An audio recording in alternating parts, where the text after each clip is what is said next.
Egg muffins are one of my favorite breakfast dishes. They are very simple to put together.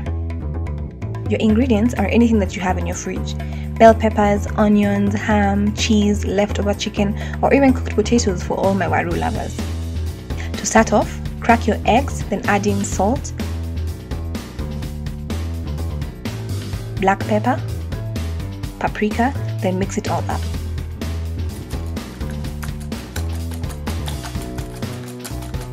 Pour in your milk and mix that up. Then throw in all your other ingredients: peppers, prawns, cheese, and give it a very good stir.